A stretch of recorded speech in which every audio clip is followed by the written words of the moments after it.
Maintenant qu'on a fait tout ça, ça va être le moment de refactorer un petit peu et de tirer profit de SAS. Alors, pour commencer, il y a un petit truc ici qui est pas top, c'est que vous voyez que j'ai mon, card image à l'intérieur de card. Je pense que ça, on aurait pu mettre un et commercial à la place, là, pour voir ce que ça donne. Qu'est-ce que ça donne? Ah, alors non, on dirait que ça marche pas. Alors, on va mettre ça à gauche et puis on va voir, on va aller à droite et on va faire style.css, CTRL P, et voir ce que ça donne à droite. Ok, donc c'est pas ce que je voulais. Je vais peut-être retirer le premier et commercial là. Voilà, donc en fait on veut le card image à l'intérieur de menu. Ok. Est-ce que là ça marche? Oui, ok, maintenant ça c'est bon. Ok, alors on a quatre images ici différentes. Et alors, on va fermer ce style.css. Et vous voyez que là, sur mes cartes, j'ai voilà, un background image. Et je veux que toutes mes cartes elles soient pareilles, enfin toutes les cartes image soient pareilles, avec juste l'exception que bah, il y en aurait. Il y a juste cette ligne de background image qu'il faut changer. Alors, comment est-ce qu'on pourrait faire? On pourrait faire par exemple, je vais garder déjà je vais garder le style.css ouvert à droite pour que vous puissiez le voir. Et alors, on va faire @_ image par exemple one. Et puis, je lui mettrai un background image. Alors, en attendant de faire des background image, je vais faire peut-être des background. On va faire des borders. Hop, pixel solid red par exemple. Ouais, donc vous voyez ici.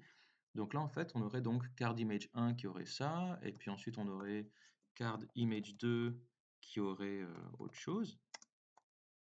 Donc en fait, voilà, on va prendre background image, là, il sera là comme ça, et puis pour l'autre, ce sera menu 2. Et puis voilà, je vais copier ça encore, et puis là, à la place du 1, je vais faire CTRL D, je vais mettre 3.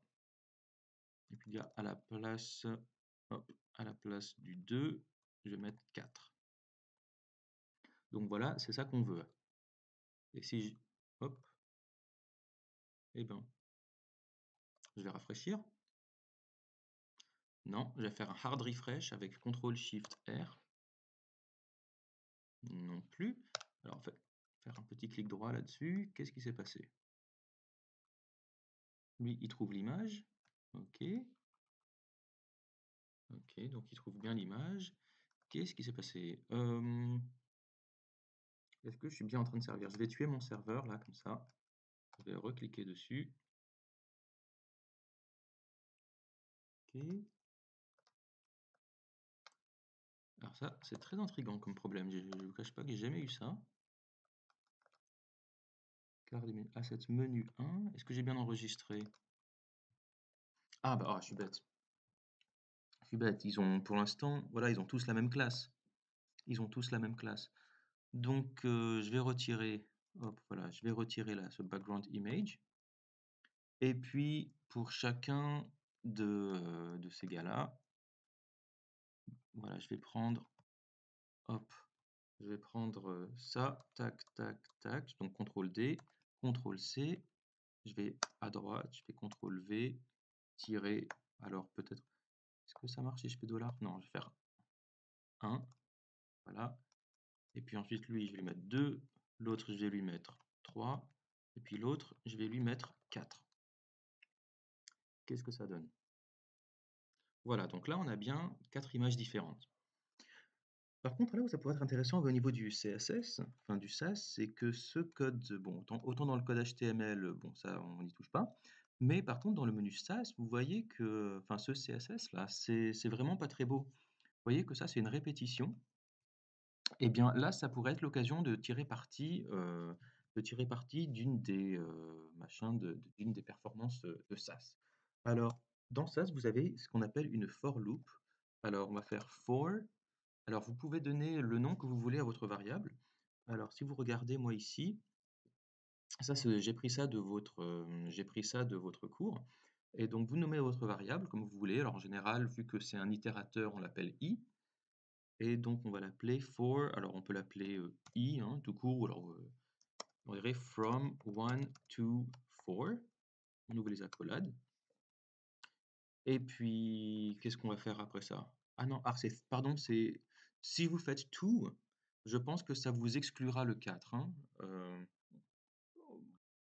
Je pense qu'il faut mettre true, mais bon, c'est pas grave, on va faire ça. Donc on va créer une classe qui s'appelle, alors juste pour un test, hein, on va juste l'appeler image tiret alors est-ce que ça marche si je mets i? Je pense pas, on verra. Et puis on mettra par exemple, background, color red. Qu'est-ce que ça fait ça? Alors vous voyez, là ce que j'ai fait, eh ben, déjà d'une part, regardez, je vois que j'en ai que 3 alors que j'en voulais 4. Vous voyez? Donc c'est pas to, c'est through. Si je fais ça, voilà, déjà j'en ai un de plus qui apparaît. Donc vous voyez bien que to, ça exclut le dernier, hein. Donc en général, ce que vous voudrez, c'est plutôt through. Et ensuite, c'est pas i qu'on veut. Est-ce que ça marche si je mets un $i? Non, vous voyez, ça, il comprend pas. En fait, ce qu'on veut, c'est que ce i, il soit évalué. Et pour évaluer, eh bien, on veut la valeur de i. Si je lui mets juste là le et, il pense que c'est la variable et lui, il comprend pas. Moi, ce que je vais lui dire, c'est non, je veux la valeur de la variable. Et quand vous voulez la valeur de la variable, c'est qu'on appelle évaluer une variable. Et pour ça, il faut que vous mettiez un dièse et ensuite des accolades autour du i. Et là maintenant, ah non, ah pardon, excusez-moi, est-ce que c'est un dièse? C'est un, ah oui, pardon. J'ai pas bien nommé la variable. Vous voyez, la variable, elle s'appelle $i, hein, comme toutes les variables en SAS. Voilà, et là, on a bien image 1, image 2, image 3, image 4. Donc, c'est parfait. Et bien, puis, au lieu de ça, maintenant, je vais juste, au lieu de mettre background color red, je vais prendre ce background image, le mettre là à la place. Alors, par contre, là, on risque d'avoir un problème, c'est qu'elles ont toutes exactement, voilà, le même, voilà, menu 1. Nous, ce qu'on veut, voilà, c'est qu'on veut qu'à la place de ce menu 1, pareil, on veut la valeur de i. Donc, encore une fois, on ne peut pas mettre i tout court, hein, parce que si je fais ça, vous voyez que j'ai i là dans le nom du JPEG, on veut quelque chose qui soit évalué. Donc, on va mettre hop et hop. Voilà. Et vous voyez que maintenant, ça a bien marché. On a image 1, image 2, image 3, image 4 qui sera comme ça. Et alors, par contre, on ne veut pas que ça s'appelle image 1. Attends, ouais. Ça s'appelle comment? Ça s'appelle underscore, ouais, avec le et commercial. Voilà. Et bah du coup, on peut virer tout le reste.